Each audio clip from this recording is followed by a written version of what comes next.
ketika Islam mulai mundur sampai hari ini. Di, oke. Nah, nanti di awal-awal tulisan ini harusnya teman-teman baca semua loh. Ini cuma satu artikel, tidak seku. Jadi dia melihat yang pertama, ini dimulai sejak awal abad 14. Awal abad 14 itu mulai dominannya Barat atas kita. Jadi Barat mulai superior, Islam mulai inferior. Di Barat terjadi revolusi gereja, revolusi industri, renaissance. Ya mungkin di Safaviyah, di Iran, di India, Ottoman, hampir semua negara di sana ada umat Islam terjajah kita. Jadi dijajah oleh Barat. Sebagian apologis, eksklusif, sebagian terus eskapis. Eskapis itu melarikan diri. Banyak di antara kita yang sampai hari ini masih menyangkal, denial bahwa Anda itu yuk, enggak apa-apa lah kita kalah di dunia, yang penting besok menang di akhirat. Enggak apa-apa lah kita mencari pembenaran atas kondisi inferior kita. Padahal harusnya kan ya kalau inferior ya ayo berjuang gitu. Khususnya kan kita sangat lemah di bidang sains. Sementara kuncinya peradaban itu kan ada di sains. Jadi intinya kita inferior. Terus dilihat lagi oleh Ibu Rabi, Abu Rabi, dalam kondisi inferior itu di dunia Islam muncul tiga klaster. Jadi tiga gaya respon terhadap situasi inferior tadi. Yang pertama dari kelompok modernis, yang kedua dari kelompok nasionalis, yang ketiga dari kelompok revivalis. Dari kelompok modernis muncul pandangan bahwa Islam agar uh, superior lagi harus niru Barat. Jadi harus mengikuti apa yang dilakukan oleh Barat. Ini kelompok modernis. Kemudian ada kelompok nasionalis. Kalau kelompok nasionalis ini umat Islam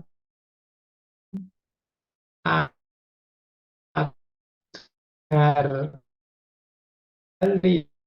unggul khazanah. Dan ada yang ketiga kelompok revivalis. Kelompok revivalis itu ya kembalinya pada agama. Kekuatan yang bisa membuat kita unggul lagi itu agama. Jadi perjuangannya atas dasar keimanannya. Ini kelompok revivalis. Kalau nasionalis atas dasar kebangsaannya. Kalau modernis atas dasar ya kita mengikuti Barat. Nah, ini tiga kelompok ini ya bertarung terus-menerus dalam eh, Islam modern. Masing-masing mengklaim dirinya yang paling benar. Nah, sekarang yang dilihat oleh Abu Robi yang ketiga, kelompok revivalis. Karena kan ini nanti melihat akar sampai di mana sih kok bisa muncul kalangan-kalangan keras yang sampai melakukan teror. Dalam cermatannya Abu Robi, kelompok revivalis ini ada 4 jenis. Ada prakolonial, ada era kolonial, ada post-kolonial, ada post-state. Yang beberapa sampai hari ini masih eksis. Kalau prakolonial berarti sebelum terjadi penjajahan dari Barat atas kita sudah muncul kelompok revivalis. Ini contohnya kata Abu Robi, gerakan Wahabi di Saudi yang fokusnya purifikasi, pemurnian ajaran Islam. Yang sampai hari ini kita masih melihatnya, masih ada. Nah, ini era khasnya prakolonial. Jargonnya biasanya kembali pada Al-Quran dan hadis. Nanti ada lagi gerakan-gerakan zaman kolonial. Gerakan zaman kolonial ini ya fokusnya untuk melawan penjajahan, termasuk fokus pada pendidikan. Jadi era kolonial ini ada gerakan revivalis atas dasar agama untuk melawan penjajah, termasuk perjuangan intelektual melalui pendidikan. Nah, itu kalau di Abu Dhabi dicontohkan misalnya Ikhwanul Muslimin di Mesir zaman itu, NU Muhammadiyah di Indonesia, itu kan lahirnya zaman kolonial semua. Jadi itu termasuk revivalis era kolonial.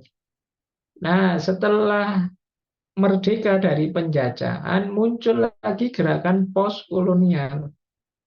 Ini juga gerakan revivalis yang tujuannya apa? Merebut kekuasaan. Jadi ingin mereka lah yang punya kekuasaan. Nantinya mereka ingin memberlakukan syariat Islam. Ada gerakan jihad di Mesir, Syukri Mustafa dan kawan-kawan. Ada di Indonesia dulu kita kenal di ITII. Jadi ingin merebut kekuasaan. Ada juga model post-state. Post-state itu yang belakangan kita kenal. Ada Al-Qaeda, ada Taliban. Ini tulisan ini disusun sebelum ada ISIS. Maka ISIS belum masuk, yaitu termasuk juga. Tujuannya ingin meraih kekuasaan, tapi tidak hanya di satu negara, tapi juga global, seluruh dunia. Itu namanya post-state. Nah, dari gerakan-gerakan revivalis inilah nanti muncul kelompok-kelompok yang ekstrim. Apalagi dari kalangan post-state dan post-kolonial. Kalau era kolonial memang fokusnya untuk melawan penjajahan. Tapi dari post-kolonial, dari post-state inilah banyak nanti muncul revivalis-revivalis yang antara lain cenderung melakukan tindakan-tindakan keras, teror.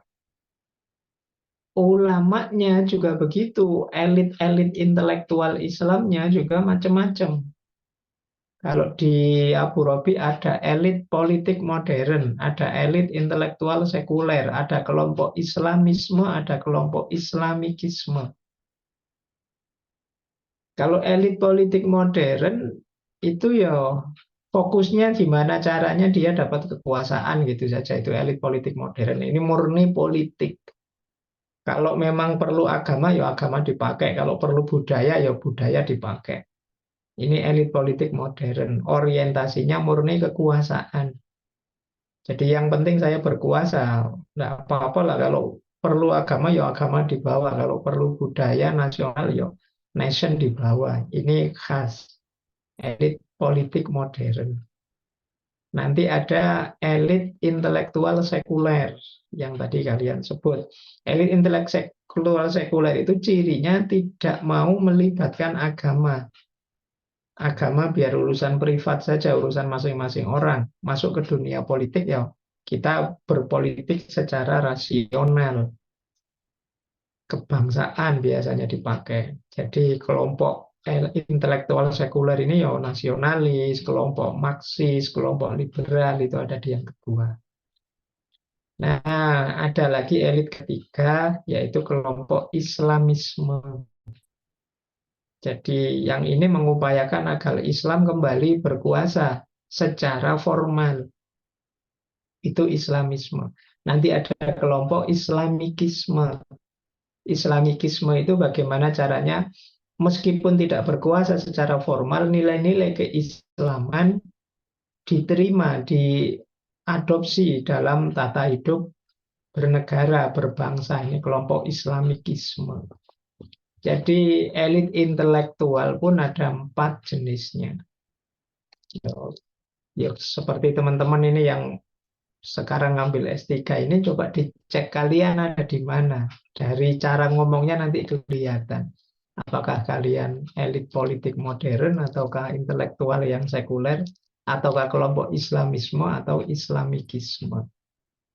Nah, yang teror-teror tadi banyak muncul dari kelompok Islamisme yang ingin secara formal kembali pada otentisitas Islam. Itu yang hasil cermatannya Abu Robi. Dari situ terus kok bisa sampai dinamikanya seperti ini. baru beliau melakukan namanya critical assessment-nya, analisis kritisnya. Jadi ternyata memang kata Abu Robi ada masalah dalam sistem pendidikan Islam tradisional.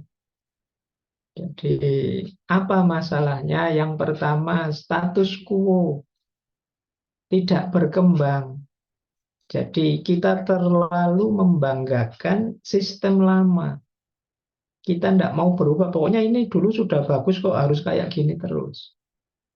Dan ini menyenangkan bagi yang punya kekuasaan. Karena kalau situasinya status quo, ya mereka yang semula unggul tetap unggul, semula di atas tetap di atas.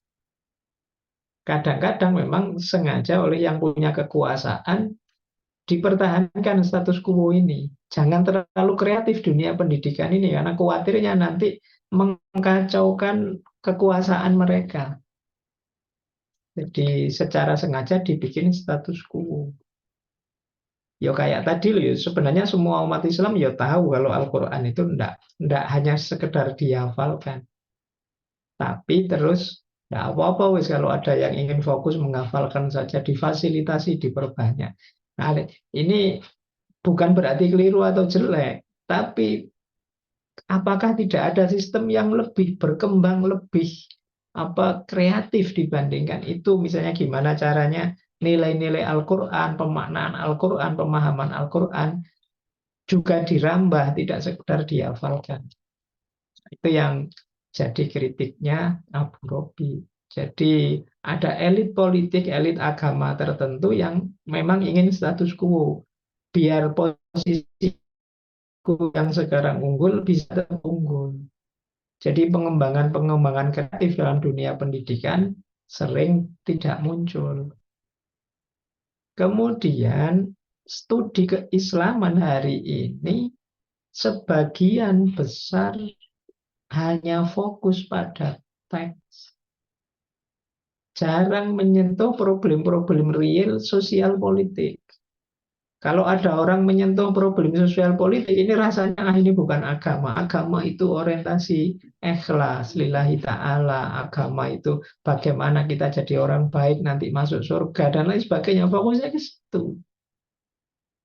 Jangan dekat-dekat politik, karena politik itu rusak, politik itu. Akhirnya kita dibodohi terus. Jadi seperti ini yang dilakukan cuci otak versi kelompok-kelompok yang melakukan teror itu. Mereka kan dijanjikan surga, dijanjikan 70 bidadari, dijanjikan. Jadi, dan mereka tidak bisa bantah, kenapa? Karena selama ini kajian keislaman seputar itu saja. Yang ketiga, ilmu sosial dan filsafat yang kritis lenyap. Kenapa ilmu sosial? Ya, mampu membaca realitas kemasyarakatan itu kita lemah gitu. Termasuk kritik gaya filsafat. Filsafat diharamkan. Kehidupan duniawi dianggap hidup yang rendah, hidup yang ya sudah. Orang menjauh semua dari situ. Jadi perspektif ilmu sosial, perspektif filsafat kritis lenyap dari dunia Islam. Gitu. Jadi coba kita cek ya di pikiran kita. Misalnya besok ngantri masuk surga, itu kan yang masuk surga duluan mungkin para wali, sudah jauh dari urusan dunia. Terus di belakangnya para ulama. Terus di belakang ulama, saintis-saintis semua kita taruh di belakang. Yang lebih awal, dan ini cara berpikir kita hari ini. Nah, banyak fokus bahkan hanya pada fikih saja. Jadi hanya pada uh, aktivitas fisikal dalam kita beragama. Nah, ini juga diprihatinkan oleh Abu Bakar. Bukan berarti salah, tapi kalau fokus di situ saja kurang luas sistem pendidikan kita. Termasuk yang terakhir, memandang politik itu negatif, terus menjauh dari politik, akhirnya buta politik, akhirnya kita kalah. Hari ini kan sering kita prihatin sendiri, umat Islam mayoritas politiknya tidak menang-menang. Dan macam-macam kegelisahan kita tentang situasi politik. Tapi ya kalau ramah ya memang kita diminta menjauhi politik. Dunia yang rusak itu dunia yang kacau. Tapi ya mari menyelamatkan diri dari ketidakselamatan karena politik dan lain sebagainya. Nah, ini kata Abu Robi akar. Jadi corak pendidikan Islam tradisional yang status quo, eksklusif, tertutup. Jadi inovasi-inovasi baru tidak kita terima. Kita membanggakan perspektif kita sendiri bahwa kita ini sudah hebat kok, sudah luar biasa kok, dan lain sebagainya. Oke, faktanya padahal seperti saya bilang tadi, ternyata segala yang kita pakai dalam budaya peradaban sekeliling kita itu ya kita konsumen saja. Jadi kita konsumtif selama ini dalam banyak hal. Kita berarti tidak bisa menyediakan kebutuhan kita sendiri. Bahkan kita banyak tergantung pada yang lain. Nah, ini keprihatinan. Oleh karena itu, kata Abu Robi, penting solusinya dilakukan reformasi pendidikan Islam. Ayo membangun pendidikan Islam yang lebih luas. Kurikulumnya diperbarui. Bukan berarti yang lama berguna lagi, tapi ya perlu inovasi-inovasi. Zaman ini berubah. Jadi pengajaran kita, ayo yang lebih dinamis, jangan mandek. Itu loh. Sekarang mungkin antara kita dengan HP kita itu lebih sering ngaji HP kita.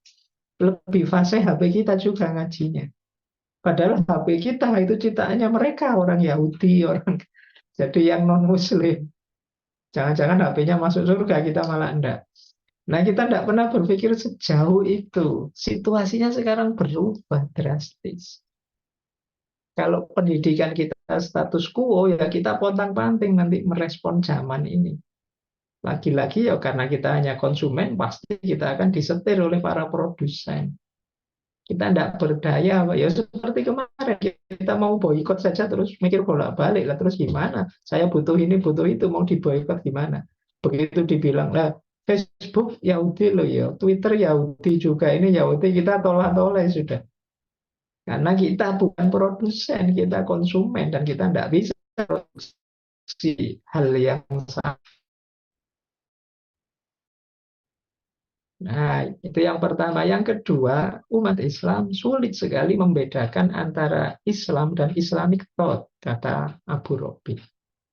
Iya, Islam itu paling baik, dia sakral ilahiyah, satu-satunya yang paling benar. Tapi Islamic thought tidak. Islamic thought itu profan, manusiawi. Sifatnya beragam, kata Abu Robi. Umat Islam lebih sering mensakralkan Islamic thought-nya. Sehingga mereka tidak mau ubah. Jadi kita lupa, kita sakralkan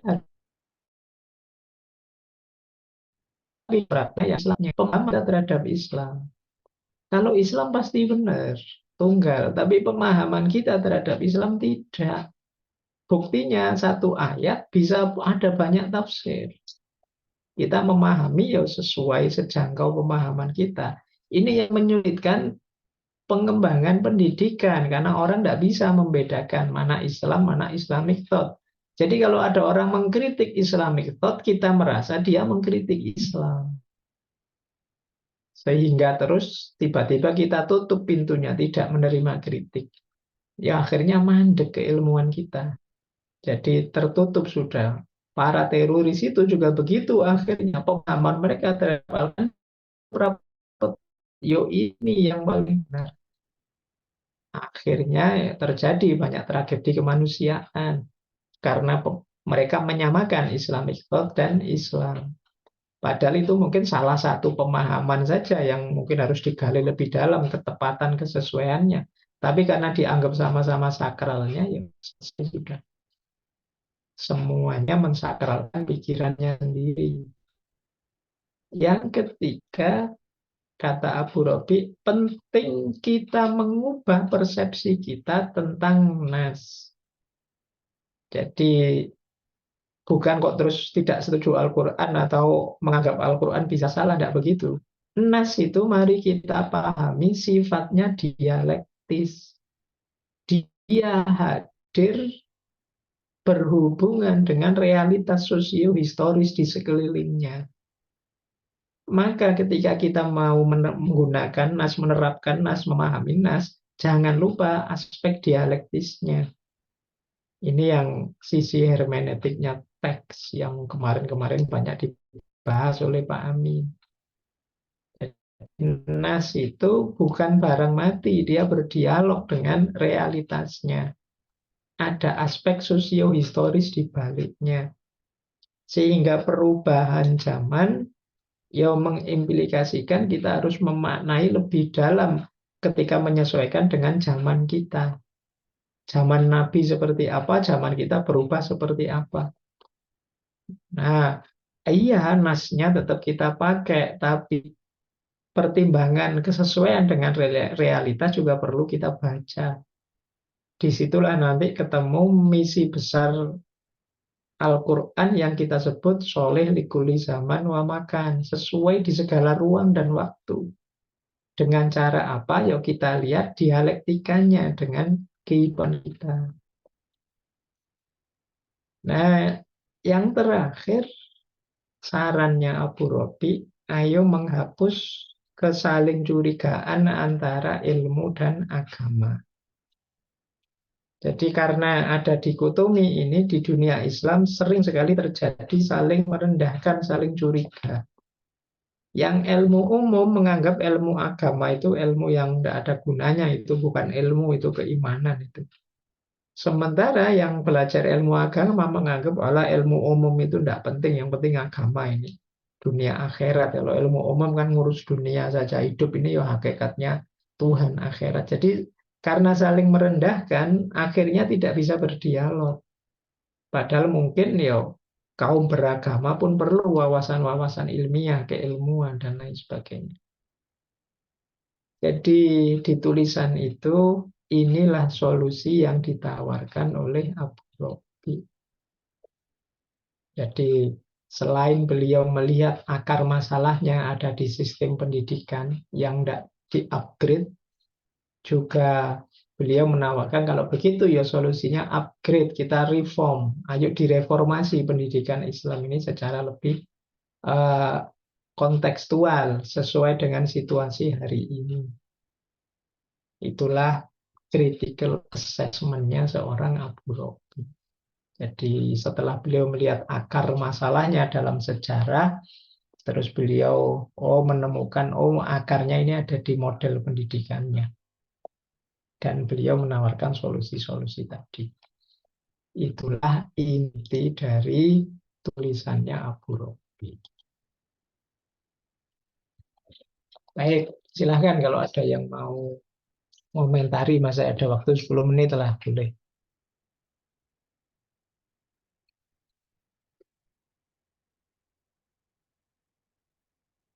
Nggak ada ya, Alhamdulillah. Ya, kalau nggak ada ya sudah. Kalau kuliah online gini ya memang kurang apa ya, frekuensinya agak jauh jadi nyambungnya agak lama. Kalau langsung bisa langsung dapat kalian, kalau jauh ini agak susah. Baik, semoga kuliah malam hari ini meskipun berjarak bisa ditangkap oleh teman-teman. Jangan lupa ini perkuliahan kita, perkuliahan filsafat ilmu ya. Jadi tawaran-tawaran sejak sesi pertama sampai terakhir ya tentang jalan berilmu. Jadi jalan kita menata cara berpikir kita dalam memahami realitas. Ya, filsafat ilmu keislaman berarti bagaimana kita secara sekaligus berhadapan dengan diri kita, berhadapan dengan dunia, dengan bekal agama, bagaimana cara mengelolanya itu. Yang sering kalau tidak pas bisa memunculkan seperti dalam sering dikritik kejumutan, bahkan ekstrimnya bisa melahirkan perilaku-perilaku yang merusak kemanusiaan. Dilacak akarnya sampai ke level cara berpikirnya. Itulah yang dibahas di perkuliahan kita. Baik, saya kira itu kalau tidak ada tanggapan kita lanjutkan lagi minggu depan hari Selasa. Saya tidak tahu teman-teman masih prefer lebih suka online apa offline, pokoknya saya dikabari saja. Saya ikut kesepakatannya teman-teman. Oke, saya kira itu untuk malam hari ini. Saya akhiri sekian dulu. Wassalamualaikum warahmatullahi wabarakatuh. Waalaikumsalam Waalaikumsalam warahmatullahi warahmatullahi wabarakatuh. wabarakatuh. Matur nuwun sangat Pak. Nuhun, Pak Faiz.